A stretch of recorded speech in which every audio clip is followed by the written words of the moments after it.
أعوذ بالله من الشيطان الرجيم وما خلقت الجن والإنس إلا ليعبدون ما أريد منهم من رزق وما أريد أن يطعمون إن الله هو الرزاق ذو القوة المتين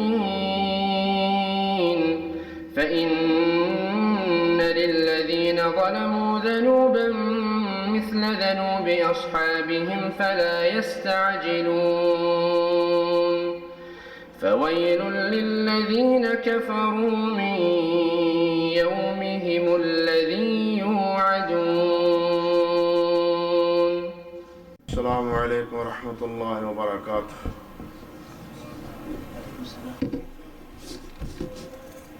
ان الحمد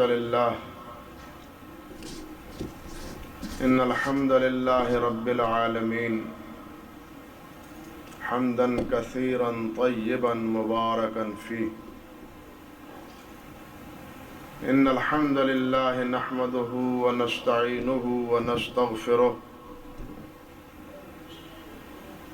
ونعوذ باللہ من شرور انفسنا ومن سیئات اعمالنا من يهده اللہ فلا مضل له ومن يضلل فلا هادی له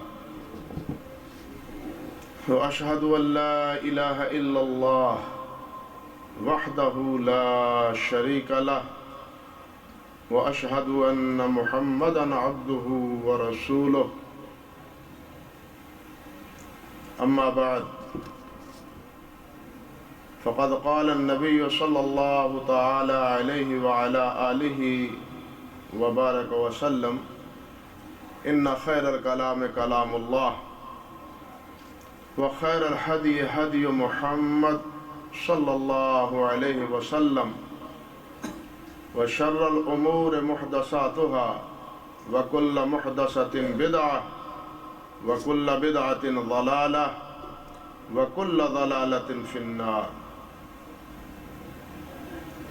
اللهم صل على محمد وعلى آل محمد كما صليت على إبراهيم وعلى آل إبراهيم إنك حميد مجيد.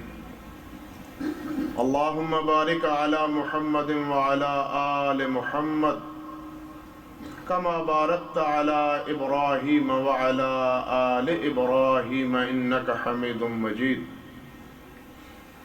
رب اشرح لي صدري ويسر لي أمري واحلل عقدة من لساني يفقهوا قولي. اللهم انفعنا بما علمتنا وعلمنا ما ينفعنا وزدنا علما. اللهم إنا نعوذ بك من علم لا ينفع ومن قلب لا يخشع ومن نفس لا تشبع ومن دعوات لا يستجاب لها. أعوذ بالله السميع العليم من الشيطان الرجيم من همزه ونفخه ونفثه. وقل الحمد لله الذي لم يتخذ ولدا ولم يكن له شريك في الملك ولم يكن له ولي من الذل وكبره تكبيرا. سبحان ربك رب العزة عما يصفون وسلام على المرسلين والحمد لله رب العالمين. واجب الاحترام علماء و مشائخ، حاضرین گرامی قدر، عزت مآب میری ماں اور بہنوں اور بیٹیوں،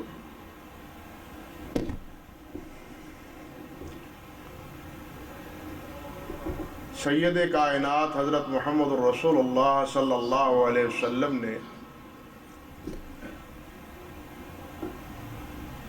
اپنی دعوت کا آغاز اللہ وحدہ لا شریک کی معرفت اور اللہ رب العزت کی عظمت اور کبریائی کی دعوت سے کیا ہے، اور یہی دعوت تمام انبیاء کرام علیہم السلام کی رہی۔ اللہ رب العزت نے یہ بات بیان فرمائی ہے کہ وَمَا أَرْسَلْنَا مِن قَبْلِكَ مِن رَّسُولٍ إِلَّا نُوحِي إِلَيْهِ أَنَّهُ لَا إِلَٰهَ إِلَّا أَنَا فَاعْبُدُونِ۔ ایک اور مقام پہ اللہ رب العزت ارشاد فرماتے ہیں وَلَقَدْ بَعَثْنَا فِي كُلِّ أُمَّةٍ رَّسُولًا أَنِ اعْبُدُوا اللَّهَ وَاجْتَنِبُوا الطَّاغُوتَ، کہ ہر امت میں ہم نے رسول بھیجا ہے، اور تمام رسولوں نے، تمام انبیاء کرام نے یہی بات کہی ہے اور یہی دعوت دی ہے کہ لوگوں ایک اللہ وحدہ لا شریک کی عبادت کرو، اور اللہ کے علاوہ باقی جتنے طاغوت ہیں ان سے اجتناب کرو، بچو۔ دیکھیے اللہ رب العزت کی دعوت عبادت ہے، اس کے مقابلے میں انسان اپنی فکر اور اپنے سوچ کے مطابق وہ فرشتے کی عبادت کر لے، نبی کی عبادت کر لے، ولی کی عبادت کر لے، کسی کی بھی عبادت کر لے، اللہ رب العزت کے نزدیک وہ طاغوت کی عبادت ہے۔ اسلام سیدھا راستہ ہے، مکمل دین ہے، اللہ رب العزت نے اس کی پیروی کی دعوت دی ہے اور حکم فرمایا ہے، اور صاف لفظوں میں فرمایا ہے یا ایھا الذین آمنوا ادخلوا فی السلم کافہ، اور مقابلے میں کیا؟ وَلَا تَتَّبِعُوا خُطُوَاتِ الشَّيْطَانِ، اسلام سے ہٹ کے جو بھی طریقہ اختیار کیا جائے، جس طور اطوار کو اپنایا جائے، جس اصول اور ضابطے کو اختیار کیا جائے، وہ شیطان کا راستہ ہے، وہ اسلام کا اور رحمان کا راستہ نہیں ہے۔ اس لیے ہمیں بنیادی طور پر یہ بات سمجھنی چاہیے کہ عبادت اللہ وحدہ لا شریک کی ہے۔ اللہ رب العزت کے علاوہ جس کی بھی عبادت ہے، اس کا کوئی انسان جو چاہے نام اپنی فکر سوچ کے مطابق رکھ لے، لیکن وہ شیطان کی عبادت ہے، طاغوت کی عبادت ہے، شیطان کی تابعداری ہے، طاغوت کی تابعداری۔ اللہ ہمیں اپنا بندہ بنائے، اللہ رب العزت ہمیں اپنی عبادت ہی کی توفیق بخشے، شیاطین کی عبادت سے اللہ رب العزت ہمیں بچا کے رکھے۔ نبی کریم صلی اللہ علیہ وسلم جس معاشرے میں تشریف لائے، ایک سوچنے کی بات ہے، اس معاشرے میں کون سی برائی تھی جو پہلے نہ تھی؟ ظلم و زیادتی کی انتہا، قتل و غارت کی انتہا، شراب اور بدکاری کی انتہا، کون سی برائی تھی جو اس معاشرے میں موجود نہ تھی؟ اللہ رب العزت نے نبی علیہ السلام سے پہلے کے معاشرے کو اور ماحول کو ان الفاظ سے تعبیر کیا ہے کہ آپ سے پہلے وَإِن كُنْتَ مِن قَبْلِهِ لَمِنَ الضَّالِّينَ، اللہ رب العزت فرماتے ہیں وَالَّذِي بَعَثَ فِي الْأُمِّيِّينَ رَسُولًا مِّنْهُمْ يَتْلُو عَلَيْهِمْ آيَاتِهِ وَيُزَكِّيهِمْ وَيُعَلِّمُهُمُ الْكِتَابَ وَالْحِكْمَةَ وَإِن كَانُوا مِن قَبْلُ لَفِي ضَلَالٍ مُّبِينٍ۔ آپ سے پہلے پورا ماحول کھلی گمراہی میں مبتلا تھا، ضلالت میں مبتلا تھا۔ نبی علیہ السلام نے اس دور کی جتنی گمراہیاں تھیں اور جتنی بے راہ رویے تھیں اور جتنی معصیتیں اور نافرمانیاں تھیں، نبی علیہ السلام نے اپنی دعوت کا آغاز ان سے نہیں کیا۔ آپ ذرا سمجھیں، نبی علیہ السلام سے پہلے کچھ رؤسائے مکہ نے ایک معاہدہ طے کیا تھا جو تاریخ میں حلف الفضول کے نام سے معروف ہے۔ خلاصہ اس کا کیا ہے؟ چند رؤساء نے یہ فیصلہ کیا کہ جو ظلم و تعدی اس وقت ہمارے ماحول میں ہو رہا ہے، اس کی بندش کی جائے، اس کی روک تھام کی جائے، ہم ظلم کے خلاف۔ جو چاہتا ہے کسی کو تہتے کر دیتا ہے، جو چاہتا ہے کسی کا مال ہڑپ کر جاتا ہے، جو چاہتا ہے کسی پر زیادتی کرتا ہے، ہم کسی پہ زیادتی نہیں ہونے دیں گے۔ اس بنیاد پر انہوں نے ایک مجلس منعقد کی اور اس مجلس میں نبی کریم صلی اللہ علیہ وسلم بھی شریک ہوئے۔ مگر جب نبی علیہ السلام نے اپنی دعوت کا آغاز کیا تو آپ نے ظلم کے خلاف وہی جو پہلے سے مجلس قائم تھی ان کو اپنا ہمنوا نہیں بنایا۔ نبی علیہ السلام نے شراب کے انسداد کے لیے، اس کی روک تھام کے لیے آواز بلند نہیں کی۔ قتل و غارت کے لیے نبی علیہ السلام نے دعوت نہیں دی کہ بند کرو، روک دو ان چیزوں کو۔ بدکاری اور ظلم و زیادتی اور ڈاکے اور چوری، اس کے انسداد کے لیے نبی علیہ السلام نے کوئی پیغام یا کوئی بات نہیں فرمائی۔ ایسے دین جس چیز سے کا آغاز کیا ہے، آپ نے ابتدا کی ہے، وہ یہ ہے کہ قولوا لا الہ الا اللہ، ایک اللہ کی عبادت کرو جس کے علاوہ کوئی الہ نہیں، کوئی معبود نہیں، وہی معبود ہے اور وہی الہ ہے۔ آپ اندازہ کریں کہ جب پہلی وحی نازل ہوئی تھی اور نبی علیہ السلام گھبرائے ہوئے گھر تشریف لائے تھے اور حضرت خدیجہ الکبریٰ رضی اللہ تعالی عنہا سے فرماتے ہیں زملونی زملونی زملونی، مجھے چادر اڑھا دو، خوف محسوس ہو رہا ہے، کپکپی ہے، ڈر ہے، وحشت کی کیفیت میری طبیعت پہ ہے، کیفیت ہے۔ حضرت خدیجہ الکبریٰ رضی اللہ تعالی عنہا نے نبی علیہ السلام کو دلاسا دیا۔ قصہ مختصر کہ وہ آپ کو لے کے آپ کے ہمراہ ورقہ بن نوفل کے پاس پہنچی۔ ورقہ بن نوفل کو جا کے نبی علیہ السلام کی ساری کیفیت سے آگاہ کیا۔ ورقہ بن نوفل نے ساری صورتحال معلوم کر کے یہ بات کہی کہ آپ پہ وہی ناموس آئے ہیں جو موسیٰ علیہ السلام کی طرف آئے ہیں، اور ساتھ یہ بھی کہا کاش میں اس وقت زندہ ہوں جس وقت آپ یہ دعوت دیں گے اور یہ قوم آپ کی مخالفت کرے گی اور آپ کو آپ کے شہر سے نکال دے گی۔ نبی علیہ السلام نے پریشان ہو کے یہ بات فرمائی، ابا ہم مخرجیہ، ابا مخرجیہ ہم، صحیح بخاری کے الفاظ ہیں، کیا وہ مجھ کو نکال دیں گے؟ وہ تو مجھ کو صادق کہتے ہیں، وہ تو مجھ کو امین کہتے ہیں، امانتیں ان کی میرے پاس ہوتی ہیں، فیصلے وہ مجھ سے کرواتے ہیں، معاملات وہ مجھ سے نپٹاتے ہیں، ہر خصلت اور ہر اچھائی اور ہر بھلائی اس کا انتساب میری طرف کرتے ہیں، اور یہ مانتے ہیں اور تسلیم کرتے ہیں کہ پورے ماحول میں محمد جیسا اور کوئی نہیں صلی اللہ علیہ وسلم۔ علامہ سہیلی رحمۃ اللہ علیہ نے الروض العنف میں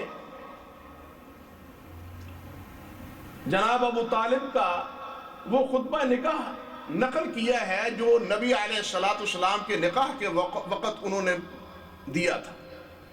حضرت خدیجہ الکبریٰ رضی اللہ تعالی عنہ سے نکاح کے دوران اس وقت انہوں نے کہا تھا فَإِنَّ ابْنَ أَخِي محمد ابن عبداللہ لا يُعَادُنُ بِهِ فَتًى مِّن قُرَيْشٍ إِلَّا رُجِّحَ بِهِ شَرْفًا وَفَضْلًا وَنُبَلًا۔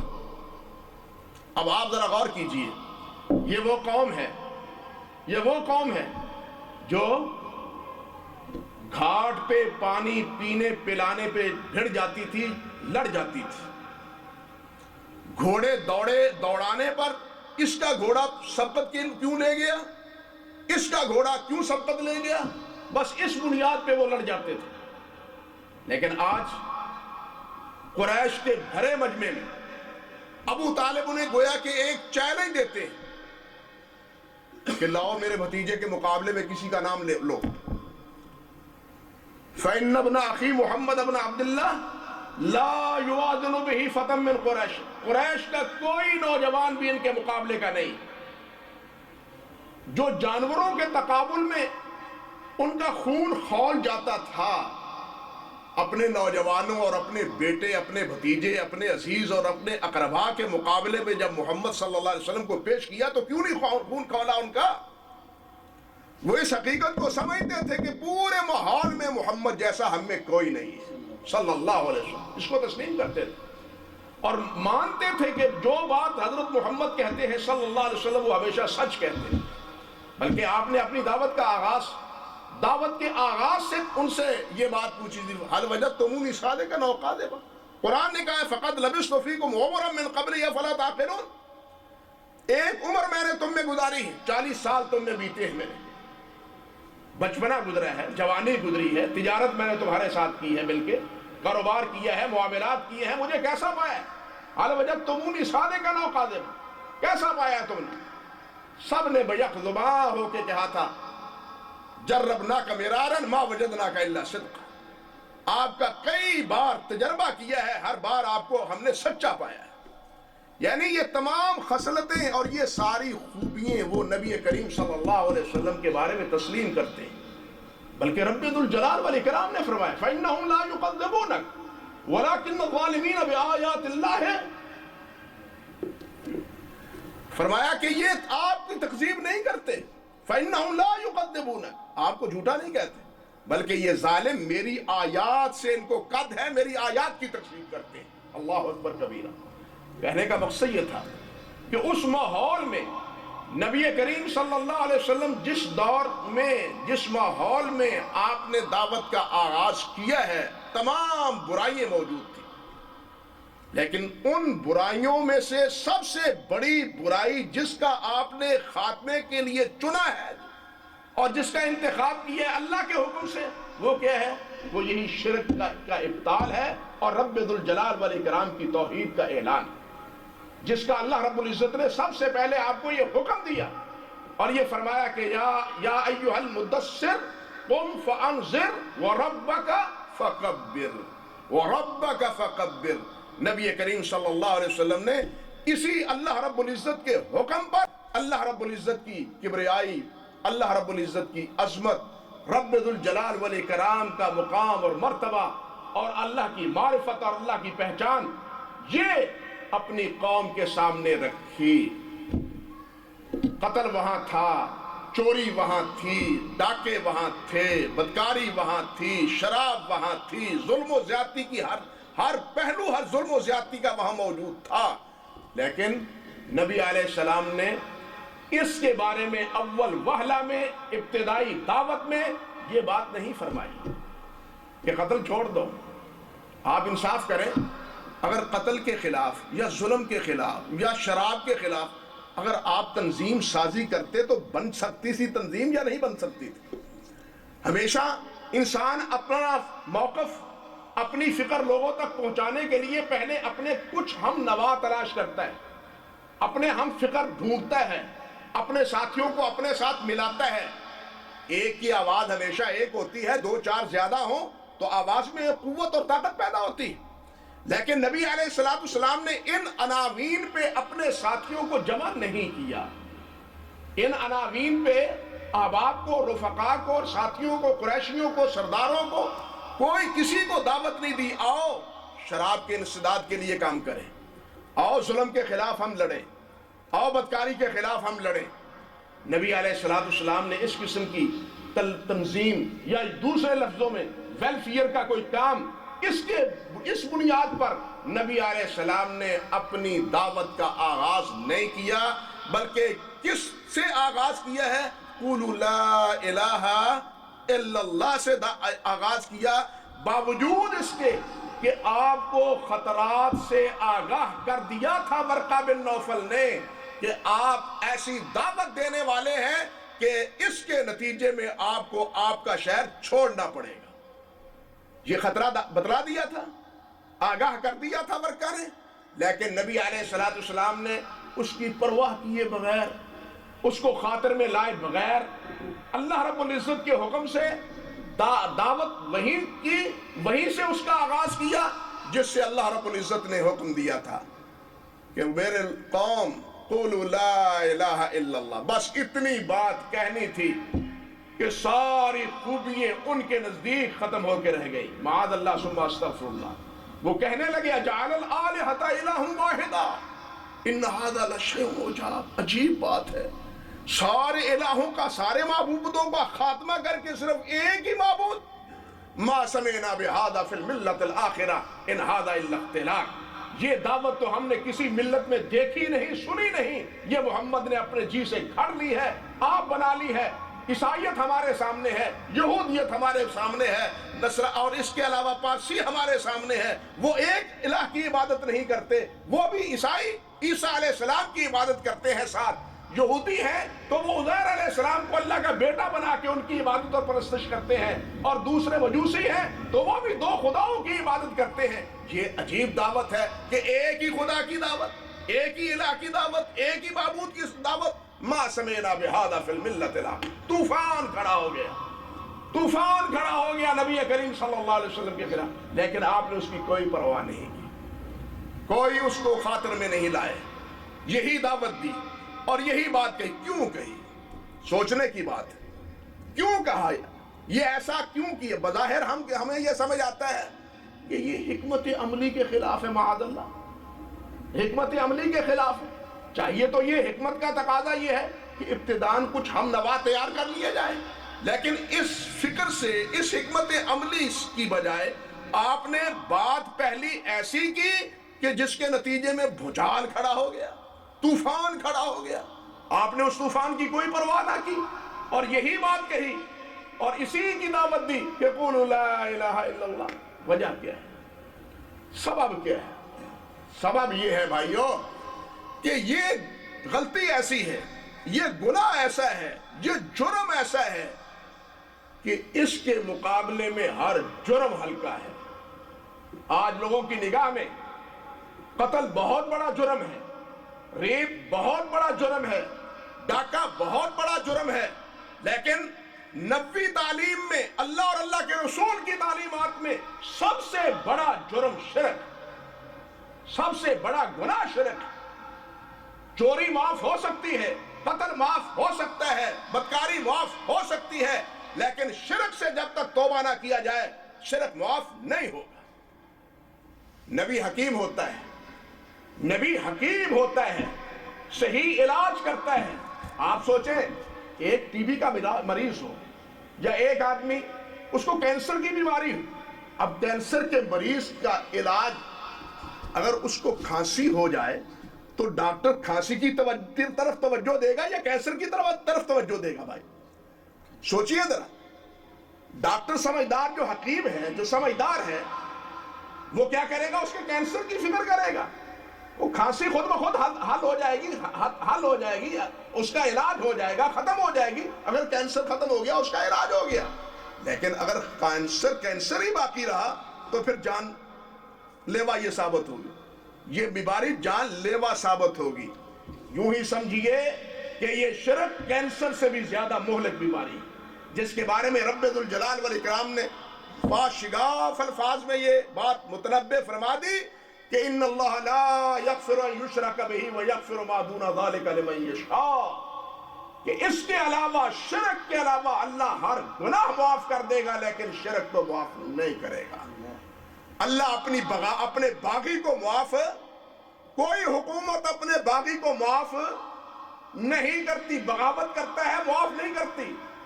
اسی طرح شرک اللہ سے بغاوت ہے. شرک کیا ہے؟ اللہ رب العزت سے کیا ہے؟ بغاوت ہے. اور اللہ رب العزت نے فرمایا ہر گناہ معاف کروں گا لیکن اپنے باغی کو معاف نہیں کروں گا. آپ یہ دیکھیے میاں بیوی کی ایک زندگی ہے، مثال دیتا ہوں. میاں بیوی کی ایک زندگی ہے، بیوی وفا نہیں کرتی، حکم نہیں مانتی، وقت پر کھانا تیار نہیں کرتی، خدمت نہیں کرتی. خامد برداشت کر لیتا ہے، برداشت کر لیتا ہے، صبر کر لیتا ہے، لیکن اپنی چارپائی پہ کسی اور کو دیکھنا گوارا کرتا ہے. ایسی عورت کو وہ اپنے گھر میں رکھنا گوارا کرتا ہے. اپنی بیوی کا ہر گناہ اس کی پردہ پوشی کرے گا، اس کے عیوب کو ڈھانکے گا، اس سے درگزر کر لے گا. لیکن اگر وہ اپنی چارپائی پہ کسی اور مرد کو دیکھے گا تو اس بیوی کو چلتا کرے گا، گھر رہنے نہیں دے گا. میرے بھائیوں بالکل یہی کیفیت سمجھو شرک کی کہ انسان شرک کرتا ہے اللہ رب العزت کے ساتھ. اللہ رب العزت ہر گناہ معاف کر دے گا لیکن جس آدمی نے اللہ کے ساتھ شریک بنایا، اس کی ذات میں، اس کی صفات میں، اس کے اختیارات میں، تو اللہ رب العزت ایسے انسان کو کبھی معاف، یہ اللہ کا فیصلہ ہے، اور اللہ کا فیصلہ ایسا ہے، اللہ اکبر کبیرہ۔ اس کے بارے میں تو یہاں تک رب ذوالجلال نے قرآن بھرا پڑا ہے، نبی کی بیوی کیوں نہ ہو، نبی کا باپ کیوں نہ ہو، نبی کا بیٹا کیوں نہ ہو۔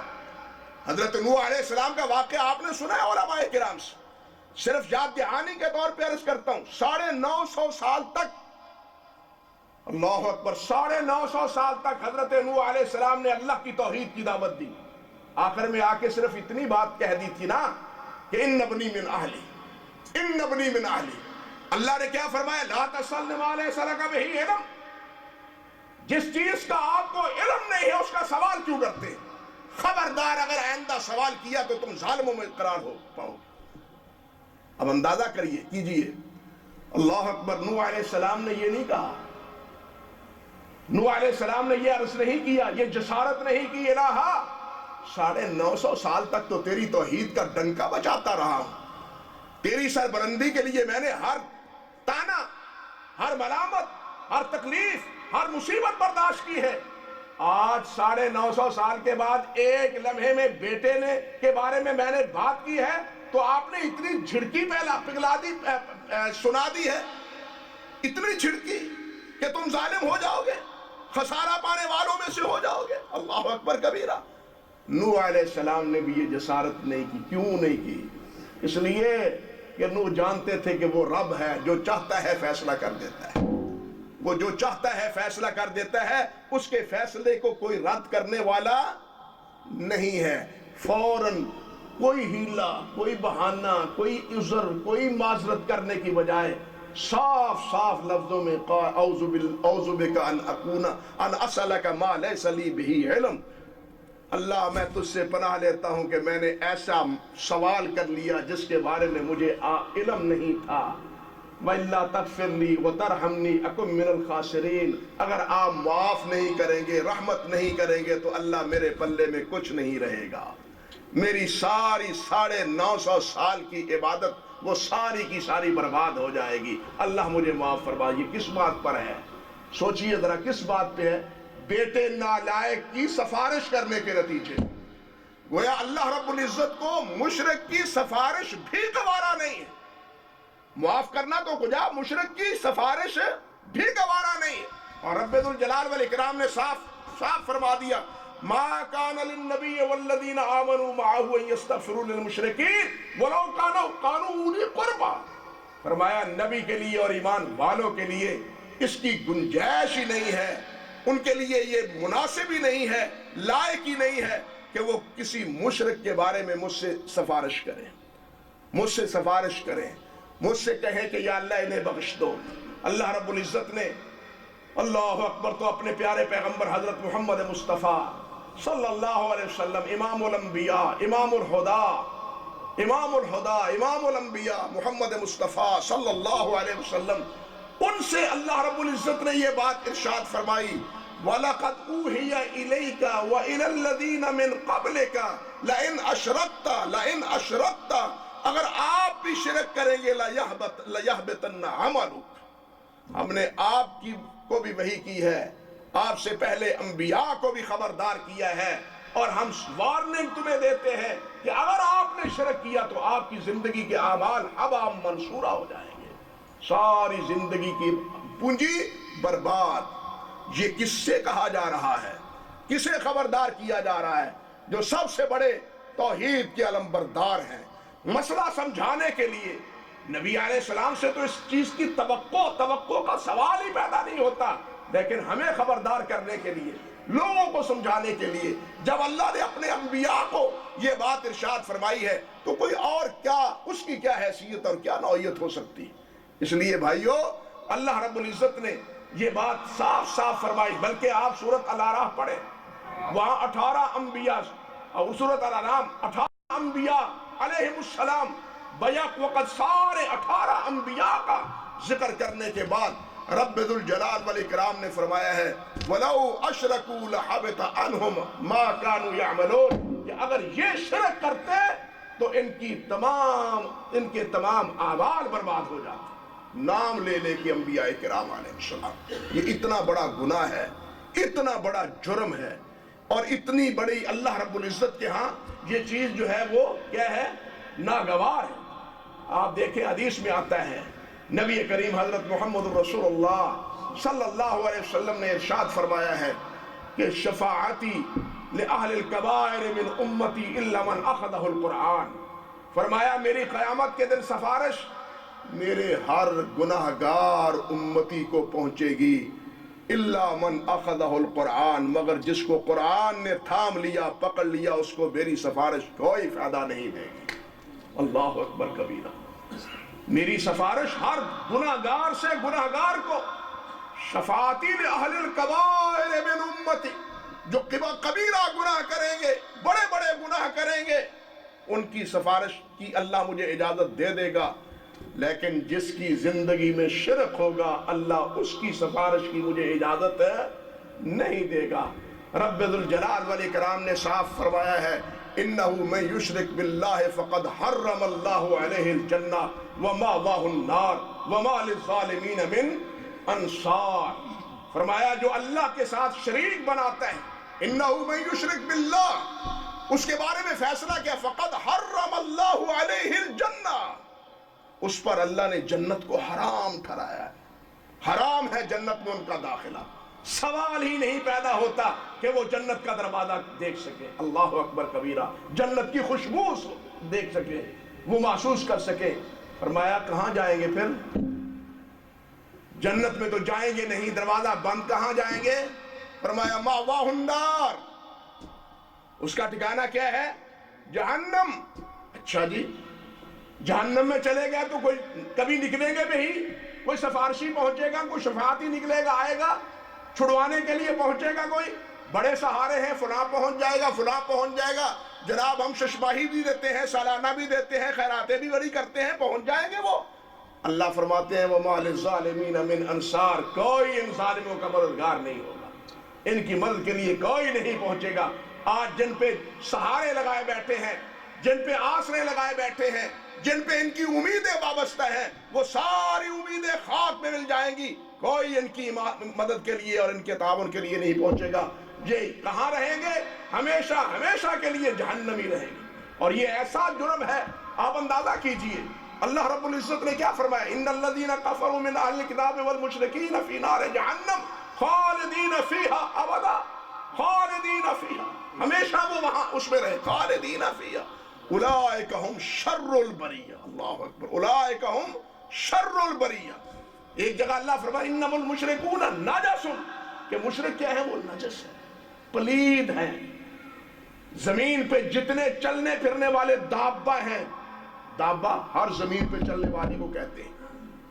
زمین پہ جتنے چلنے والے ہیں وہ انسان ہیں, وہ حیوان ہیں, حیوانوں کی بھی کئی قسمیں ہیں, وہ رینگنے والے ہیں, چوپائے ہیں, دو پائے ہیں, جو بھی ہیں, جتنے زمین پہ بسنے اور چلنے والے ہیں ان میں سب سے برا, ان میں سے سب سے شریر اللہ کی نگاہ میں کون ہے؟ جو مشرک. ہمارے نزدیک ہم کیا سمجھتے ہیں؟ ہم سمجھتے ہیں سب سے برا نجس العین خنزیر. کیوں؟ نجس العین کیا ہے؟ خنزیر. بلکہ ہمارے پنجاب میں, وہاں پاکستان میں, وہ تو خنزیر کا نام بھی زبان پہ لانا گوارا نہیں کرتے. وہ جب کہتے ہیں نا خنزیر کی اشارہ, وہ باہر کا, وہ بارلا جانور, اس کو نام لینا گوارا نہیں کرتے. کہتے ہیں کہ اس کا نام لینے سے بھی منہ پلیت ہو جائے. لیکن اللہ رب العزت کیا فرماتے ہیں, اور جس کو تم کہتے ہو کہ یہ بڑا نجس ہے, نجس عین ہے, میں نے بھی اس کو تمہارے لیے حرام ٹھہرایا ہے, لیکن اس سے بھی زیادہ نجس میرے نزدیک مشرک. اللہ معاف فرمائے, اس سے بھی زیادہ نجس مشرک. یہ اتنا خطرناک گناہ ہے. اب آپ بتلائیں, اس کے خاتمے سے آغاز دعوت کا نبی نہ کرے تو اور کیا کرے؟ اس سے بچ جائے گا تو کبھی امید چھٹکارے کی بن پائے گی. اگر اس سے نہ بچا تو پھر ابدی ہمیشہ ہمیشہ کے لیے جہنمی, پھر ہمیشہ کے لیے جہنمی. اگر اس سے بچ گیا, گناہ پلے ہیں, غلطیاں ہیں، معصیت ہے، تو چھٹکارے کی کوئی نہ کوئی سبیل بن جائے گی، اللہ رب العزت معاف کر دے گا، نبی علیہ السلام کی سفارش پہنچ جائے گی، جس کو اللہ اذن شفاعت دے گا وہ آئے گا، لیکن مشرک کی لیے اذن سفارش بھی نہیں ہوگی۔ اللہ رب العزت اس گناہ سے ہمیں محفوظ رکھے۔ آپ دیکھیں حدیث میں آتا ہے صحیح مسلم میں، حضرت عبداللہ ابن مسعود رضی اللہ تعالی عنہ فرماتے ہیں کہ نبی علیہ السلام معراج کی رات جب تشریف لے گئے اوپر آسمانوں پر، تو اس وقت کیا ہے کہ لمن انتہا الی سدرۃ المنتہا فاعطی سلاسل، جب سدرۃ المنتہا پر پہنچے تو نبی علیہ السلام کو 3 چیزیں اللہ رب العزت نے عطا فرمائیں، 3 چیزیں عطا فرمائیں۔ پہلی چیز کیا؟ الصلوات الخمس، 5 نمازیں، 5 نمازیں۔ اللہ اکبر، حکم تو خلاصتاً 5 ہے نا، حکم تو 50 کا ہوا تھا، حکم تو 50 کا ہوا تھا۔ اور میرے مسلمان بھائیوں ذرا سوچو، اللہ رب العزت کی مہربانی اور اللہ کی رحمت اور ان کی انتہا کہ بالآخر رب الجلال نے فرمایا جو 5 پڑھے گا ثواب 50 کا دوں گا، جو 5 پڑھے گا اس کو ثواب 50 کا دوں گا، لیکن آج ہم نالائقوں سے یہ 5 بھی پوری نہیں ہو پاتی۔ اللہ اکبر کبیرہ۔ اللہ کی رحمتوں اور ہماری بغاوتوں کی انتہا دیکھیے، ایک طرف اللہ کی رحمتوں کی انتہا ہے اور ایک طرف ہماری نافرمانیوں کی انتہا ہے۔ اللہ رب العزت 5 پڑھنے پہ 50 کا ثواب دے اور ہمیں آج 5 پڑھنے بھی ہمارے لیے مشکل بن گئی۔ انا للہ و انا الیہ راجعون۔ دوسری چیز فرمایا خواتیم البقرہ آمن الرسول بما انزل الیہ من ربہ والمؤمنون کل آمن باللہ وملائکتہ وکتبہ ورسلہ لا نفرق بین احد من رسلہ۔ یہ آخری 2 آیتیں یہ کہاں اللہ نے عطا فرمائی، کہاں دی؟ سارا قرآن یہاں دیا، زمین پہ دیا، لیکن یہ آیتیں کہاں دی؟ سدرۃ المنتہا پہ، معراج کی رات وہاں جا کے۔ اللہ اکبر، کوئی اتنی بابرکت 2 آیتیں ہیں یہ، اور بھی حدیث ہے اس کی فضیلت میں چھوڑتا ہوں۔ اور تیسری چیز فرمایا غفر لمن لا یشرک باللہ من اللہ شیئا۔ تیسری چیز بشارت ہے، جو شریک میرے ساتھ کسی کو نہیں بنائے گا میں اس کو معاف کر دوں گا، جو میرے ساتھ کسی کو شریک نہیں بنائے گا اس کو معاف کر دوں گا۔ حضرت انس فرماتے ہیں رضی اللہ تعالی عنہ، رب ذوالجلال، حدیث قدسی ہے، رب ذوالجلال فرماتے ہیں اے میرے بندے، اگر زمین کی ریت کے ذرات کے برابر زمین کے خلا، زمین و آسمان کے خلا تمہارے گناہوں سے بھر جائے، اتنے گناہ لے کے آؤ لیکن ان گناہوں میں شرک نہ ہو تو میں تمہارے سارے گناہ معاف کر دوں گا۔ لیکن شرک کو اللہ معاف نہیں کرے گا، باقی ہر گناہ معاف ہو سکتا ہے، ہو جاتا ہے، کر دیتا ہے اللہ، لیکن شرک کو اللہ کا فیصلہ ہے کہ میں نے معاف، بغاوت کو میرے ساتھ جو باغی ہے اس کو معاف نہیں کرنا۔ یہی وجہ ہے کہ یہ راسل، یہ کہنا چاہیے کہ تمام گناہوں کا سب سے بڑا گناہ راس الخطا، راس الاخطیہ، سب سے بڑی خطا، سب سے بڑا غلطی، بڑی غلطی وہ کیا ہے؟ سب سے بڑا گناہ وہ کیا ہے؟ اکبر القبائر ان الشرک لظلم عظیم۔ ظلم بڑے ہیں، گناہ بڑے ہیں، نافرمانیاں بڑی ہیں، لیکن شرک سب سے بڑا ظلم، شرک سب سے بڑا گناہ ہے۔ بدکاری ظلم ہے، زنا ظلم ہے، چوری ظلم ہے، ڈاکہ ظلم ہے، قتل ظلم ہے، سب ظلم ہے، لیکن ان تمام ظلموں سے سب سے بڑا ظلم کون سا ہے؟ سب سے بڑا ظلم کون سا ہے؟ وہ شرک ہے۔ یہ شرک، اس سے انسان بچ جائے تو انسان سے بچنے کی امید ہے، اگر اس سے نہیں بچے گا تو پھر آئیو اس سے بچنے کی، انسان کے بچنے کی کوئی صورت نہیں ہے۔ یہ شرک کس کو کہتے ہیں؟ ذرا یہ بھی سیکھیے۔ شرک کا لفظ آپ بولتے ہیں، اپنی زبان میں بھی استعمال کرتے ہیں، شریک کار، رفیق کار، شریک کار، کام میں ہمارا شریک۔ ایک انسان اپنا کام سارا نپٹا نہیں سکتا، سارا کام سر انجام نہیں دے سکتا، وہ اپنا پارٹنر بنا لیتا ہے، نفع نقصان کی بنیاد پر اپنا پارٹنر بنا لیتا ہے، حصے دار بنا لیتا ہے، شریک بنا لیتا ہے کہ میرا اس میں جس طرح حق ہے اس کا بھی اس میں اسی طرح حق ہے۔ میرے بھائیوں، یہ ہے شریک بنانا۔ اب اللہ رب العزت کے ساتھ شراکت ذات میں بھی، اللہ رب العزت کی صفات میں بھی، اللہ معاف فرمائے، اللہ ہمیں سمجھ عطا فرمائے۔ یعنی اللہ رب العزت جس کا وصف یہ ہے، جو کفار مکہ نے کہا تھا کہ محمد صلی اللہ علیہ وسلم اپنے رب کا نسب بیان کرو، اعوذ باللہ من الشیطان الرجیم، رب ذو الجلال نے سورۃ احد نازل کر دی، قل هو اللہ احد اللہ الصمد لم یلد ولم یولد ولم یکن لہ کفوا احد۔ اللہ نہ کسی سے پیدا ہوا ہے، نہ اللہ سے کوئی پیدا ہوا ہے۔ اللہ کیا ہے؟ بے نظیر ہے، اس جیسا اور کوئی نہیں ہے، اور سب سے وہ بے نیاز ہے، اس کو کسی کی کوئی پرواہ نہیں ہے، غنی مطلق وہی ہے، باقی سارے اس کے محتاج اور اس کے فقیر اور اس کے بقاری اور اس کے سائل ہیں۔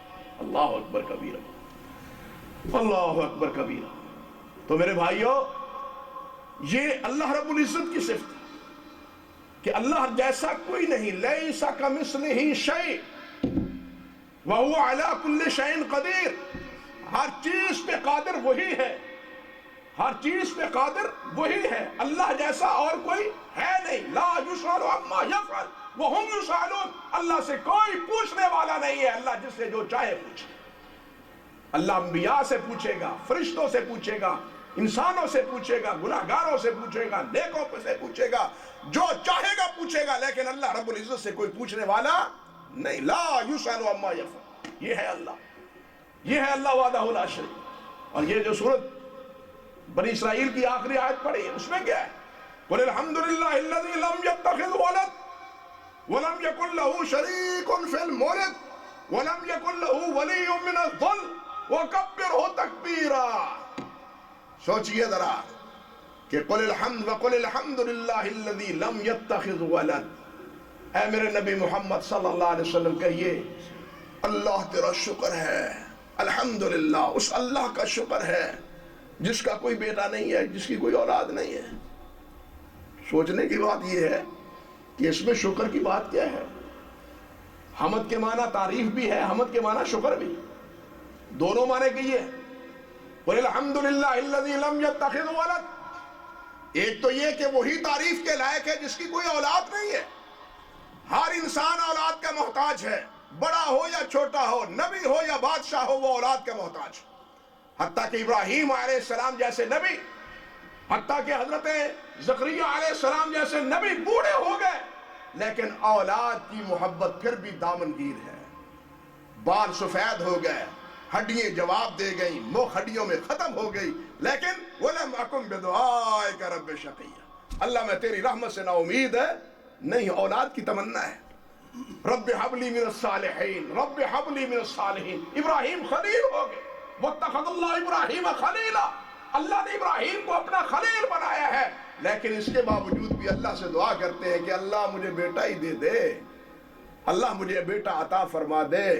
پھر اللہ نے دیا ہے تو 80 سال میں جا کے دیا ہے۔ مرضی والا ہے نا، مرضی والا ہے نا بھائی، ورنہ خلیل کی بات کون نہ مانے، دوست کی بات کون نہ مانے؟ مرضی والا ہے، جب چاہے وہ مانے، جب چاہے نہ مانے۔ جب مانا ہے تو بڑھاپے میں مانا ہے، پھر مانا ہے تو ایک نہیں دیا، 2 دیے ہیں، 2 نہیں دیا پوتے کی بھی بشارت دے دی۔ اللہ اکبر کبیر۔ مانا ہے تو پھر ایک نہیں، اسماعیل دیا ہے، اسحاق دیا ہے، اور ساتھ یہی کہہ دیا کہ اسحاق کے بعد بیٹا ہے یعقوب اس کا نام ہوگا۔ اللہ اکبر کبیر۔ دیتا ہے تو اس طرح دیتا ہے۔ فرعون کے گھر موسیٰ علیہ السلام پلنے والے، یوسف علیہ السلام کہاں پلے ہیں اور کس وجہ سے پلے؟ کہ بادشاہ مصر ہے لیکن اولاد سے محروم ہے، بادشاہ بھی ہے اولاد سے بے نیاز، نبی ہے اولاد سے بے نیاز، بلکہ آپ کو معلوم ہونا چاہیے کہ نبی علیہ السلام کی نارینہ اولاد نہ تھی، بیٹیاں تھیں۔ ابراہیم ہوئے، چھوٹے بیٹے تھے، وہ بھی فوت ہو گئے۔ مکے والوں نے کیا کہا؟ معاذ اللہ ثم استغفر اللہ، محمد ابتر ہے، اس کی تو اولاد ہی نرینہ نہیں ہے، دم کٹا ہے، اس کا مشن ختم ہو جانے والا ہے۔ اللہ نے فرمایا اِنَّا أَعْطَيْنَاكَ الْكَوْثَرَ فَصَلِّ لِرَبِّكَ وَانْحَرْ، ہم نے تمہیں بہت سے انعامات سے نوازا ہے۔ تیرا دشمن وہ ابتر ہے، آپ نہیں، تجھے تو اللہ نے ایسے انعامات سے نوازا ہے، احسان کثیر سے نوازا ہے کہ ہر آپ کا امتی آپ کے بیٹے سے بڑھ کے کام کرے گا، آپ کے بیٹے کے بیٹے سے بڑھ کے امتی کام کیا ہے۔ امت نے کام یا نہیں کیا؟ صحابہ کرام نے کیا ہے یا کام نہیں کیا؟ کیا ہے۔ تو خیر، عرض کرنے کا مطلب یہ تھا کہ اللہ فرماتے ہیں وَقُلِ الْحَمْدُ لِلَّهِ الَّذِي لَمْ يَتَّخِذْ وَلَدٍ، اللہ تیرا شکر ہے، تیرا کوئی بیٹا نہیں ہے۔ جی ہاں، لم يتخذ ولدا ولم يكن له شریک فی الملک، بیٹا نہیں ہے اللہ رب العزت کا، اللہ اکبر، کوئی بھی بیٹا نہیں۔ اللہ تیرا شکر ہے۔ اس لیے اللہ کا یہ شکر اس لیے کرتے ہیں، سنیے بات، اس لیے کرتے ہیں کہ اللہ تیرا شکر ہے، تیرا کوئی بیٹا نہیں ہے، اولاد نہیں ہے، نہیں تو پہلے ہمیں بیٹے کو راضی کرنا پڑتا، پھر کہیں اور جانا، آپ کے در پہ آنا پڑتا، بیٹا منوانا پڑتا، بیٹا مانتا تو پھر سمجھتے باپ بھی مان گیا ہے۔ ہمیں بیٹے کو منوانے کی ضرورت ہے، منوانے کی ضرورت ہے، ہمیں بیٹے کو منوانے کی ضرورت نہیں۔ اللہ تیرا شکر ہے، صرف تو ہے اور تیرا در ہے، صرف تو ہے اور تیرا در ہے۔ ہمیں کسی اور کو منانے کی ضرورت ہے، کسی اور کو بہلانے کی ضرورت ہے۔ اللہ تیرا شکر ہے، اگر کوئی ہوتا بیٹا تو پتہ نہیں کہاں کہاں جانا پڑتا، کس کس در پہ جانا پڑتا، لیکن اللہ تیرے در پہ ہے، تیرا ہی در ہے، تو یکتا ہے، تو یکتا ہے۔ اللہ اکبر، قل الحمد للہ الذی لم یتخذ ولدا، کوئی بیٹا نہیں بنایا، اللہ تیرا شکر ہے، کوئی تیرا بیٹا نہیں ہے۔ ہم ہیں اور آپ ہیں، ہم ہیں اور آپ ہیں، ہم مانگنے والے ہیں، آپ دینے والے ہیں، ہم سائل ہیں، آپ عطا کرنے والے ہیں، کسی اور کے دروازے پہ جا کے دستک دینے کی ضرورت ہے۔ وَإِذَا سَأَلَكَ عِبَادِي عَنِّي فَإِنِّي قَرِيبٌ أُجِيبُ دَعْوَةَ الدَّاعِ إِذَا دَعَانِ، جواب دیتا ہوں جب پکارتا ہے۔ کسی اور کو واسطہ اور وسیلہ ذریعہ بنانے کی ضرورت نہیں ہے کہ بیٹے کو ساتھ لے جائیں۔ جی باپ کو منانے کے لیے بیٹے کو ساتھ لے جائیں، باپ مان لے گا؟ اعوذ باللہ من الشیطان الرجیم۔ یہی تصور تھا گمراہ قوموں کا، اسی بنیاد پر عیسائیوں نے عیسیٰ علیہ السلام کو اللہ کا بیٹا بنایا، یہودیوں نے عزیر علیہ السلام کو اللہ کا بیٹا بنایا، مشرکین مکہ نے فرشتوں کو اللہ کی بیٹیاں بنایا کہ یہ اللہ کی بیٹی ہیں۔ اللہ رب العزت نے ان کے بارے میں فرمایا وَقَالُوا اتَّخَذَ الرَّحْمَنُ وَلَدًا، یہ کہتے ہیں کہ اللہ نے بیٹا بنایا ہے۔ اللہ فرماتا ہے لَقَدْ جِئْتُمْ شَيْئًا إِدًّا تَكَادُ السَّمَاوَاتُ يَتَفَطَّرْنَ مِنْهُ وَتَنشَقُّ الْأَرْضُ وَتَخِرُّ الْأَرْضُ وَتَخِرُّ الْجِبَالُ أَن دَعَوْا لِلرَّحْمَنِ وَلَدًا۔ اللہ اکبر، فرمایا کہ تم ایسی بری بات، کڑوی کسیلی بات کرتے ہو، یہ اللہ کو اتنا برا کلمہ ہے، نظر آتا ہے، بری بات ہے کہ آسمان پھٹ جائے، پہاڑ ریزہ ریزہ ہو جائیں، یہ ایک اندعوا للرحمن ولدا، تم یہ اس بات کا دعویٰ کرو کہ اللہ رب العزت کا بیٹا ہے۔ یہ اتنا بڑا زہریلا، اتنا بڑا قصیلہ اور ناگوار ہے جملہ اللہ رب العزت کے ہاں میرے بھائیو۔ اللہ اکبر، یہ گمراہ قوموں کا حال ہے، اور ہمارے ہاں اللہ معاف فرمائے، اللہ ہمیں سمجھ عطا فرمائے۔ ہمارے ہاں بھی وہ جس طرح نبی علیہ السلام نے فرمایا لَتَتَّبِعَنَّ سُنَنَ مَنْ كَانَ قَبْلَكُمْ حَذْوَ النَّعْلِ بِالنَّعْلِ، وہ پہلی گمراہوں کی طرح میری امت بھی انہی گمراہیوں میں اور انہی پگڈنڈیوں میں الجھ کے رہ جائے گی۔ سب سے پہلے اس امت میں حضرت علی رضی اللہ تعالیٰ عنہ کی الوہیت کا دعویٰ ہوا۔ عبداللہ بن سبا نے کہا، اور اس کے ساتھیوں نے، ہم رواؤں نے کہا کہ علی اللہ ہے، علی ہی اللہ ہے، معاذ اللہ ثم استغفر اللہ۔ اور ان کے اسی دعوے کے نتیجے میں پھر حضرت علی رضی اللہ تعالیٰ عنہ نے انہیں کہاں بھیجا؟ اٹھا کے آگ میں ڈلوا دیا، جلوا دیا۔ اور وہ بھی اتنے بد دماغ تھے معاذ اللہ ثم استغفر اللہ. جب انسان گمراہ ہوتا ہے تو سیدھی بات بھی اس کو الٹی نظر آتی ہے. اللہ کسی کی مت منع مارے, اللہ کسی کا دماغ خراب نہ کرے, اللہ صحیح سمجھ اور سوچ کی توفیق عطا فرمائے. حضرت علی رضی اللہ تعالیٰ عنہ ان کے اس جرم کی پاداش میں سزا کے طور پہ انہیں آگ میں ڈلواتے ہیں, اور وہ آگ میں جلتے ہوئے بھی کہتے ہیں کہ پہلے تو ہمیں شک تھا, اب تو علی کی الوہیت میں کوئی شک رہا ہی نہیں, اس لیے کہ عذاب آگ کا تو اللہ نے ہی دینا ہے. انا للہ و انا الیہ راجعون. حضرت علی بھی پریشان ہو گئے کہ میں نے جن مصیبتوں سے ڈرتے ہوئے ان کا خاتمہ چاہا, مرتے ہوئے بھی یہ اپنی بات سے توبہ نہیں کر رہے, مرتے ہوئے بھی میری الوہیت کا اعلان کر رہے ہیں. انا للہ و انا الیہ راجعون. حضرت عبداللہ ابن عباس رضی اللہ تعالیٰ عنہ کو پتہ چلا تو انہوں نے فرمایا کہ حضرت علی رضی اللہ تعالیٰ عنہ سے میں پاس ہوتا تو آپ کو یہ اقدام نہ کرنے دیتا. نبی علیہ السلام نے اس کے بجائے اس کے قتل کی تجویز دی ہے, جلانے سے نبی علیہ السلام نے منع کیا ہے. حضرت علی فرماتے ہیں کہ مجھے پہلے پتا ہوتا تو میں ان کو نہ جلاتا, نبی علیہ السلام کے فرمان کے مطابق ان کو قتل کرتا.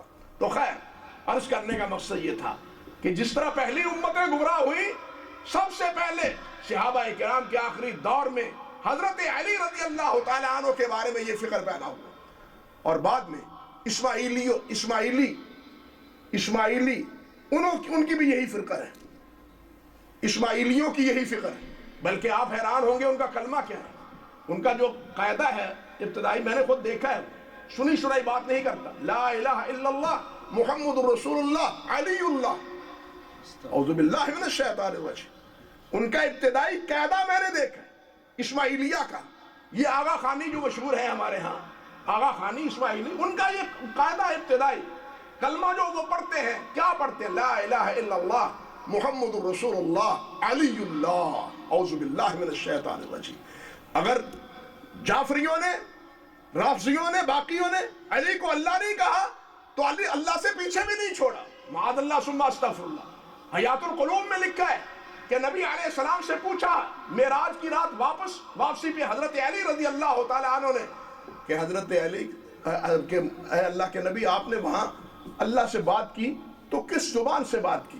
تو نبی علیہ السلام نے فرمایا کہ بلغتک یا علی, تیری زبان مجھے معلوم ہوتی تھی, مجھے تو اللہ کی زبان نے کی منہ سے جو بات نکلتی تھی وہ ایسا سمجھتا ہے کہ علی بول رہے ہیں وہاں. آپ نے کچھ دیکھا؟ نبی علیہ السلام سے حضرت علی نے پوچھا آپ نے کچھ دیکھا؟ حیات القلوب کے الفاظ ہیں کہ وہاں آنجا مثل ترادی دام. آنجا, حیات القلوب کے الفاظ, حیات القلوب کے رافضیوں کی کتاب, کہ آنجا مثل ترادی دام, وہاں میں نے آپ کو دیکھا. انا للہ و جیسے آپ ہیں ویسے ہی میں نے اس کو دیکھا, اللہ کو دیکھا. معاذ اللہ ثم استغفر اللہ. وہ ہمارے پاکستان کا اس وقت شیخ الاسلام اعوذ باللہ من الشیطان الرجیم, وہ حکایت کرتا ہے, وہ کہتا ہے کہ معراج کی رات نبی علیہ السلام ادھر آئے, ادھر اللہ رب العزت آئے, ادھر ساتھ آئے, اور قریب ہوئے یہاں تک کہ دونوں ایک ہو گئے. ایک ہے جو دو کہتا ہے وہ کافر ہے, مشرک. اعوذ باللہ من الشیطان الرجیم. آپ اندازہ کریں کہ اس سے بڑے شرک فی الذات اور کیا ہے. اور بات وہ بھی جملہ آپ کو یاد ہوگا جو کہتے ہیں نور من نور اللہ. کیا ہے نور من نور اللہ؟ نور بن نور اللہ. بلکہ ایک مولوی صاحب کہتے ہیں نور وحدت کا ٹکڑا ہمارا نبی. اعوذ باللہ من الشیطان. نور وحدت کا ٹکڑا ہمارا نبی, یعنی اللہ رب العزت, جیسے کہ نبی علیہ السلام نے فرمایا, پوچھا کہ وہاں کیا دیکھا؟ نور اللہ, میں نے نور ہی نور دیکھا, میں نے کچھ نہیں دیکھا.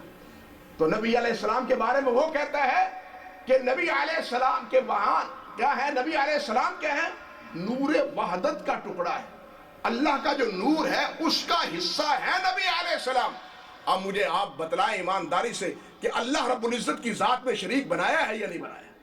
کسی نے بیٹا بنا کے بنایا, کسی نے علی کو اللہ بنا دیا, کسی نے نبی علیہ السلام کو اللہ کے نور کا حصہ بنا دیا. اب پھر بھی ہم کہیں کہ یہ امت شرک سے بچی ہوئی ہے تو این خیال است و محال است و جو.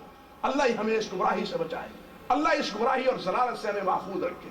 اسی طرح اللہ رب العزت کی جو صفات ہیں, اللہ لا الہ الا هو الحی القیوم لا تاخذہ سنہ ولا نوم. اللہ رب العزت کو نیند تو کجا اونگ نہیں آتی, لیکن اللہ کے علاوہ ہر چیز تمام مخلوق سوتی ہے. ساری مخلوق انسان سارے کے سارے کیا ہیں؟ وہ سوتے ہیں. کوئی انسان ایسا نہیں ہے کہ جس کو نیند نہ آئے. کوئی انسان ایسا نہیں ہے کہ جو اس کو نیند. وہ انسانوں کے سب سے بڑے انسان وہ تو سید کائنات حضرت محمد رسول اللہ صلی اللہ علیہ وسلم، یعنی سید کائنات حضرت محمد رسول اللہ صلی اللہ علیہ وسلم. آپ سوتے نہیں تھے، آپ آرام نہیں فرماتے تھے، سوتے تھے. سونے کا حکم دیا ہے، آپ سوتے ہیں. بلکہ وہ لیلت ایک رات واپسی پہ، جہاد کے دوران واپسی پہ ایک جگہ پڑاؤ ڈالا. صحابی سے کہا ہم سونے لگے ہیں، آرام کرنے لگے ہیں، تم جاگتے رہنا، تم جاگتے رہنا، جب صبح ہو ہمیں بھی اٹھا دینا، نماز پڑھیں گے وقت پر. اب ہوا کیا؟ وہ مشرق کی طرف منہ کر کے جناب پالان کے ساتھ ٹیک لگا کے بیٹھ گئے کہ کب فجر طلوع ہوتی ہے اور میں آذان کہتا ہوں سرکار کو اٹھا دیتا ہوں. اب ہوا کیا؟ وہ پلان پہ ٹیک لگا کے ٹیڑھے ہوئے، وہ بھی نیند میں خواب خرگوش، وہ بھی نیند کا شکار. اب ہوا کیا؟ سورج طلوع ہوا اور سورج کی گرمی کے نتیجے میں نبی علیہ السلام کی اس کی تمادت آپ کے رخ انور پر پڑی. گھبرا پہ آپ اٹھے، لایا فرمایا بلال تو سو رہا، سو گیا، اور تجھے کہا تھا جاگتے رہنا. اس نے کیا جواب دیا تھا؟ حضور جس مالک نے تمہیں سلا دیا اسی نے مجھے بھی سلا دیا. جس نے آپ کو سلایا اسی نے مجھے سلا. آپ بھی سوتے ہیں، آپ بھی سوتے ہیں. کوئی انسان ایسا نہیں ہے جو سونے والا نہ ہو. مجھے آپ بتلائیں، ذرا سوچیں ذرا، جس کی آج پرستش کی جاتی ہے اور جن کو اللہ کی توحید میں اور اللہ کی الوہیت میں، اللہ کی عبادت میں شریک بنایا جاتا ہے، وہ سوتے ہیں. ہمارا عقیدہ ہے نا وہ بھی سوتے ہیں. اب وہ سو رہے ہوں، آرام کر رہے ہوں، اپنے مشاغل میں مصروف ہوں، ضروریات میں مصروف ہوں، حاجات میں مصروف ہوں، قضائے حاجات میں مصروف ہوں، اور ان کا پرستار پکار رہا ہو تو وہ کیا کریں؟ پرستار کہاں جائے؟ سوچے تو پرستار کہاں جائے؟ اور وہ اپنی مصیبت میں مبتلا، وہ اپنی حاجت میں، وہ ان کا حاجت روا اپنی حاجت میں مبتلا. ان کا حاجت روا وہ اپنی حاجت میں مبتلا، وہ اپنے آرام میں اور اپنے تھکن دور کرنے کے لیے سو رہا ہے اور اس کو پکار رہا ہے. اور اللہ والو، اللہ کا شکر کرو، اللہ نے ہمیں توحید کا سبق سکھایا ہے تو اس مالک کا سبق دیا ہے اللہ نے اپنے ذات گرامی کا، جو کبھی سوتی نہیں، جس کو اونگ آتی نہیں. جب پکارو، جس وقت پکارو، جس گھڑی پکارو، اللہ ہماری اس پکار کو سنتا ہے، اس کی پکار سے کو جانتا ہے، اس کی پکار سے واقف ہے. یہ صرف میرے اللہ کی ہے، اللہ کے علاوہ اور کسی میں یہ صفت نہیں ہے. اسی طرح آپ دیکھیں نبی علیہ السلام، اللہ رب العزت کی عبادت، نماز ہماری عبادت، اللہ کی عبادت، پکارنا اللہ کو مدد کے لیے پکارنا، مصائب میں حاجات میں پکارنا، یہ اللہ کی عبادت ہے. حج اللہ کی عبادت ہے، زکوٰۃ مالی عبادت ہے، ذکر و اذکار مالی یہ کیا ہے؟ یہ بھی عبادت ہے. یہ سارے عبادت کس کے لیے ہے؟ اللہ کے لیے. یہ سب عبادت کس کے لیے ہے؟ اللہ کے لیے. التحیات للہ والصلوات والطیبات، کہ سب مالی، بدنی، لسانی، سب عبادت کس کے لیے ہے؟ ایک اللہ وحدہ لا شریک کے لیے. لیکن وائے افسوس کہ اس امت نے یہ عبادت بھی خاص اللہ کے لیے نہ رہنے دی. معاذ اللہ ثم استغفر. عبادت میں سجدہ ہے تو یہ سجدہ بھی دوسروں کے لیے روا رکھا ہم نے. معاذ اللہ ثم استغفر. سجدہ اللہ کی عبادت ہے، لیکن یہ سجدے ہم در پہ سجدے دے رہے ہیں اور کر رہے ہیں. معاذ اللہ ثم استغفر. ہر قبر پہ، ہر جناب جس قبر پہ سفید یا سبز چادر ڈال دی گئی ہے. آپ یہاں تو ماشاءاللہ توحید کا کچھ علاقہ ہے، پاکستان میں بسنے والے آپ حضرات کو پتہ ہے کون سی جگہ ہے جہاں ان قبور پہ سجدہ ریزی نہیں ہو رہی. قبروں کے وہاں تو بزرگ چھوڑ کے حضرت فرماتے ہیں گدھے پورے ہوئے ہوں، دفن ہوا تو ان کو بھی سجدے ہو رہے ہیں. اللہ اکبر کبیر. بلکہ وہ ملتان میں ہے نا، ملتان، وہاں لکھا ہوا ہے، وہ جو حضرت شیخ ہاں بہاؤالدین زکریا ملتانی، ان کے مزار پہ شیخ لوح پر لکھا ہوا ہے، کہتا ہے، لکھتا ہے وہ، اللہ اکبر کبیرہ، وہ کہتا ہے کہ آہستہ پا بنے، آہستہ ملتان ما بجنت اعلیٰ برابر است، اعوذ باللہ من الشیطان الرجیم، ملتان ما بجنت اعلیٰ برابر است، ہمارا ملتان جنت اعلیٰ جنت فردوس کے برابر ہے، انا للہ و انا الیہ راجعون۔ او بھائیو، نبی علیہ السلام نے جس ٹکڑے کے بارے میں فرمایا بین بیتی و منبری روضۃ من ریاض الجنہ، اس ریاض الجنہ میں بیٹھ کے بھی اللہ کے رسول نے فرمایا کہ اللہم ادخلنی جنت الفردوس، اللہم ادخلنی جنت الفردوس، صحابہ نے وہاں بیٹھ کے کہا اللہم ادخلنی جنت الفردوس۔ لیکن یہ کیا ہے؟ ملتان ما با جنت اعلیٰ برابر است، ہمارا ملتان جنت اعلیٰ کے برابر ہے۔ آہستہ پا بنے، اور زیارت کرنے والے پیر آہستہ رکھ کہ ملک سجدہ می کنم، یہاں فرشتے بھی سجدہ کر رہے ہیں، حضرت کی درگاہ پہ فرشتے بھی سجدہ کر رہے ہیں، اور اللہ کا قرآن کہے فرشتے مجھ کو سجدہ کرتے ہیں، یہ کہتے ہیں ہم بھی نہیں کرتے، یہاں اللہ کے فرشتے بھی سجدہ کرتے ہیں، انا للہ و انا الیہ راجعون۔ آپ اندازہ کیجئے گمراہیوں کی انتہا کیا ہے۔ ہمارے ہاں فیصل آباد میں ہمارے پڑوسی میں ایک مزار ہے لسوڑی شاہ، وہاں عجیب نام لسوڑی شاہ، توڑی شاہ بھی ہمارے ہاں ہے، ایک توڑی شاہ بھی ہے، ایک لسوڑی، میں مذاق کے طور پہ نہیں کرتا، بیان کرتا ہوں، مسجد میں بیٹھا ہوں، قرآن میرے سامنے ہے، باوضو اور ذمہ داری سے بات کرتا ہوں، اس کی قبر کے اوپر لکھا ہے لسوڑی شاہ کی یہ دربار عالی ہے، لسوڑی شاہ کی یہ دربار عالی ہے، زمین پہ بنا عرش بری کی ڈالی ہے، زمین پہ بنا عرش بری کی ڈالی ہے، لسوڑی شاہ کی یہ دربار عالی ہے اسم اور جسم کے پردے میں عین ذات خدا، ہے اسم اور جسم کے پردے میں عین ذات خدا، دلوں کا نور ہے، دونوں جہاں کا والی ہے، انا للہ و انا الیہ راجعون۔ اندازہ کیجئے ہماری گمراہیوں کی انتہا کی۔ اعوذ باللہ من الشیطان الرجیم۔ تو عرض کر رہا تھا کہ اسی طرح وہ ہمارے ہاں ایک کتاب ہے، باقاعدہ شیخ کتاب ہے، حج فقیر بر آستانہ پیر۔ او بھائیو، آپ کا حج کہاں ہوتا ہے؟ کہاں حج ہوتا ہے؟ نبی علیہ السلام نے حج کہاں کیا؟ نبی علیہ السلام نے کس جگہ کا حج فرض قرار دیا؟ بیت اللہ کا، مکہ مکرمہ میں اللہ کے گھر کا، ہاں؟ لیکن یہ کیا کہتا ہے؟ حج فقیر بر آستانہ پیر۔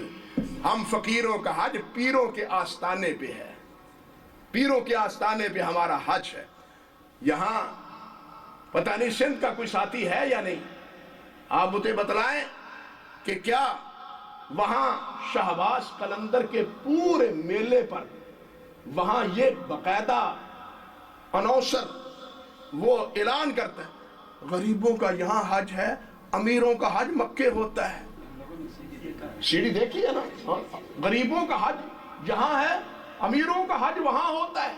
وہاں بالکل جمرات کو کینکریاں مارنے کی پہاڑی موجود ہے، وہاں انہوں نے اسی طرح جناب زمزم کا ایک کنواں بنا رکھا ہے، معاذ اللہ ثم استغفر۔